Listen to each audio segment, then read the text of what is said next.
We've already touched on the closer role, but of course, it's going to have higher commissions if you're learning to become a salesperson because there's just a lot more skill that's involved. So basically, ultimately understanding why the product is a good fit for the prospect and moving them forward, right? That's all that you're doing, right? You're getting on calls with people that have said, yes, I'm looking for a solution, and you guide them toward that and you help them overcome their concerns, right?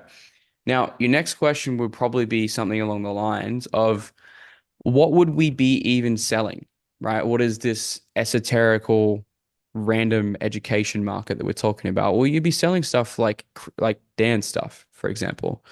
So coaching, education, courses, everything across the board.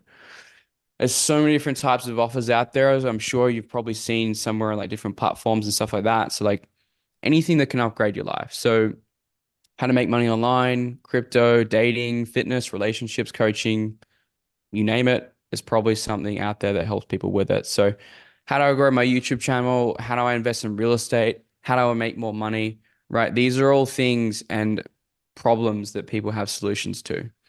And there's hundreds, if not thousands, of offers out there that could directly align to your values and beliefs and what you want to sell and make a good bit of money doing so.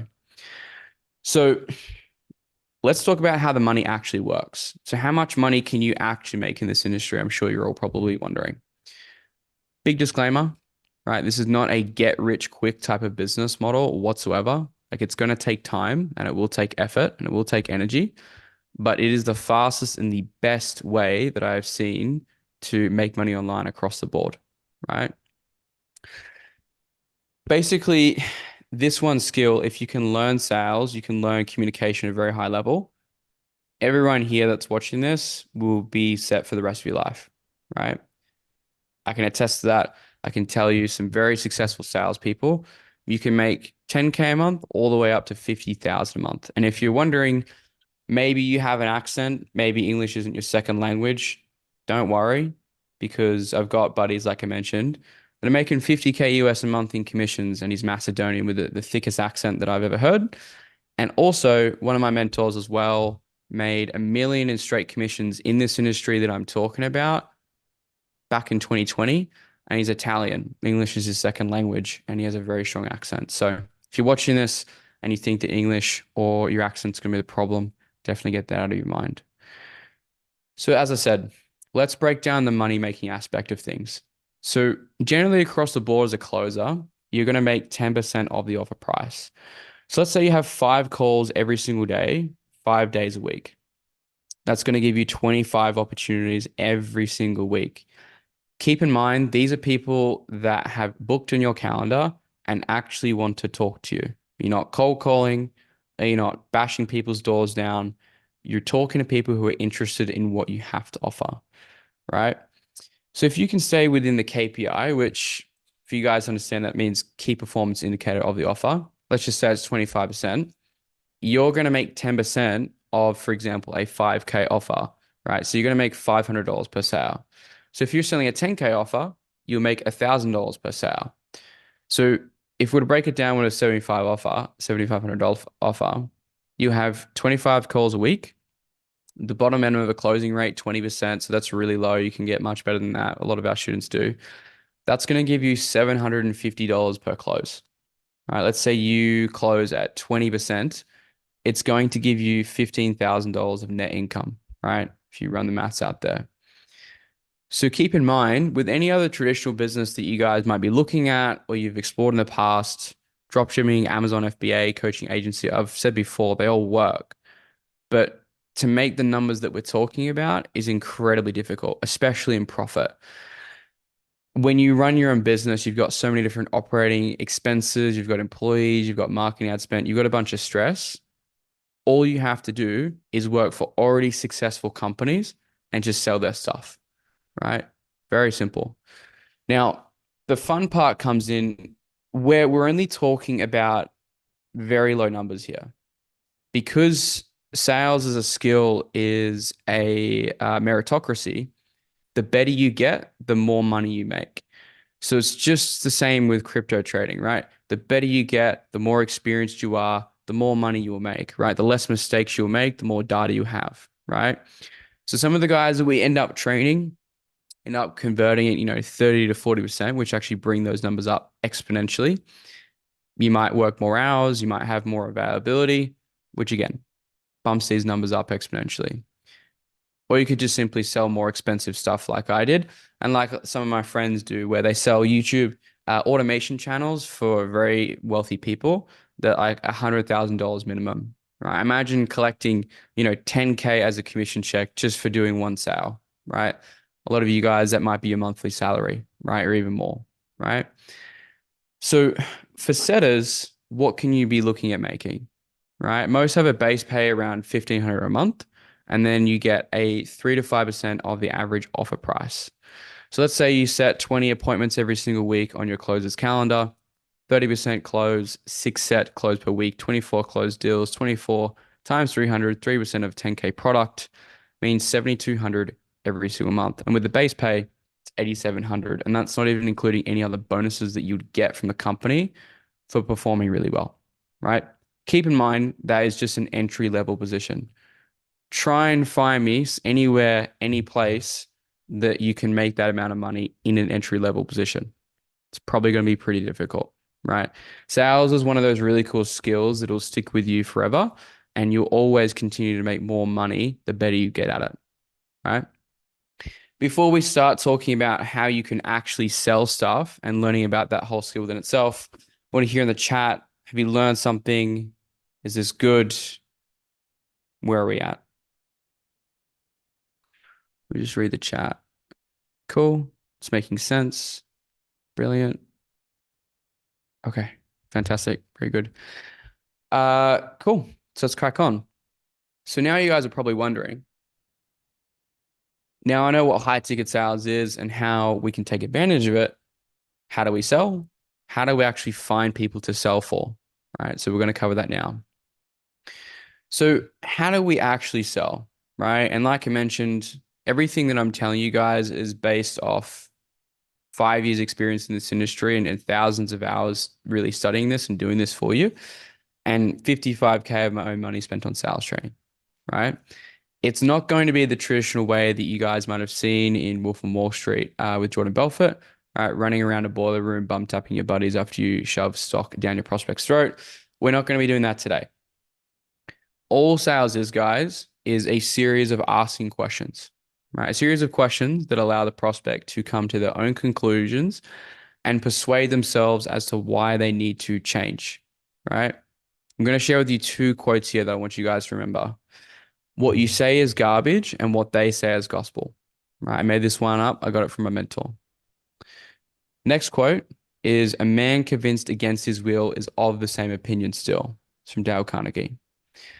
All we're trying to do in sales is basically allow the prospect to make the best possible decision for their future goals. So how do we do that? We ask them the right questions with a structured dialogue that takes them down a specific path. So questions like, what are you looking for? What are you currently doing right now to solve XYZ? Why not just do this on your own?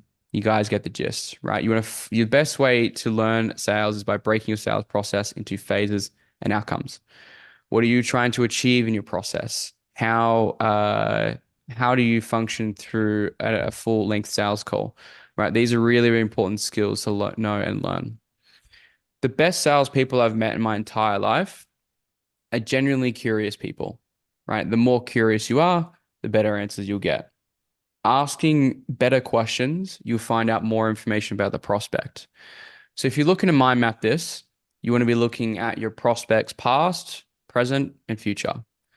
All that you're doing here is asking a specific question to get a specific answer, and that's it, right? Sales fundamentally at the core is just change, right? You're getting the prospect to create a desire with themselves to change the situation, not the other way around.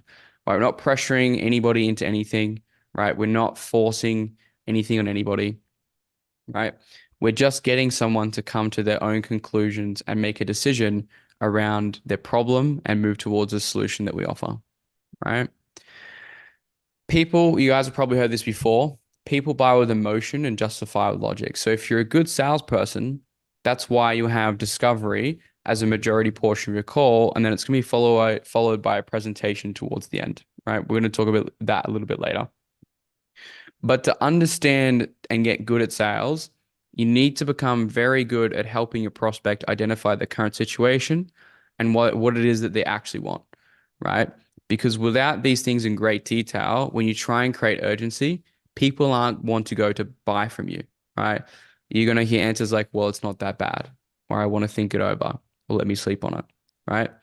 It's incredibly important to correctly identify your prospect's circumstances, and a cardinal sin of sales I want you guys to learn right now, to prevent you from making sales and really making the money you want in this industry, is assumption, right? Never assume anything. I want to make more money, right? If someone says, I want to make more money, to a very successful person, that could mean tens of millions of dollars, right? To someone else, that could mean $5,000 a month. So ask questions that better identify their circumstances, not just for you, but also for the prospect, right? Do you like what you have right now? Why in the program did others get results and not you? Very simple. Now, how do we pitch? A lot of people really kind of get confused with pitching and feel like it's a gross or a weird thing, especially a lot of people have weird connotations with sales, and I know that's for sure, right? I want you to think of this less of pitching, but more presenting to your prospects, right? And this is what we do in sales. So all you're doing in sales, especially once you've found the right discovery around the process, is you're just showing a solution to them. So just feeding back into what they said into your solution if it's a fit. So for example, the way you lay out each deliverable of what you're going to be selling to these people, like I mentioned before, all these other different coaching things you can do earlier and what you can sell. Basically, you want to understand that the prospect doesn't really care about what you offer. They just care about how it affects and changes their life and their situation. I'm just dragging this video over here so I can see you guys. So your presentation should never be longer than 10% of your total call length. Right? A big mistake a lot of new sales people make coming in this industry, basically just making really boring presentations. So when you get to sell for these companies and work with these people, you're going to structure it like this. You know how you said you wanted X? Well, what we do for you is this, and what that means to you is that, right? Really simple, right? Most salespeople overcomplicate this. It is really, really straightforward. And then after each pillar, you're just going to ask a checking for agreement question to make sure that your prospects aren't bored and that they are paying attention. For example, does that make sense? Do you see how that could help you? Right? What this does is, again, make sure that your prospects aren't falling asleep during your presentation. Now, if we just scroll through here to the relevant parts, what you guys will be selling, if it's good, which for the vast majority of time it should be, it's going to be in your moral and ethical obligation to sell what it is you're selling to your dream clients, right? You might be asking, cool, where do we actually put the price and how do we actually sell to people, right? For me, what's worked best is I got taught a long time ago this really awkward way of announcing price to people, which is just waiting for an awkward silence. We want to put our price at the top of the presentation so it's not awkward and it's not weird, and the prospect can actually listen to the words that we're saying for what we're selling, right? Let's scroll down here. Cool. So again, very small understanding of what sales is, of right questions and things like that. But when you learn to get good at this skill, guys, you can make $300 to $1,000 just for an hour phone call, right? And I'm very serious when I do say that. Is it all that easy? No. Right? It's going to take you a bit of time to develop that skill at a high level. But if you get good, you can literally learn a skill that spawns money out of thin air for you, your family, the business you work, and as a added benefit, you can change your prospects' lives too. And the more money you make in this, the more money you can put in your crypto portfolio and keep crushing this bull run. Before I move on to the next section, was that making sense, guys? Was it too light? Is that making sense still? I'm curious right? as well. After listening to this, do you guys want to work in high ticket sales? Like,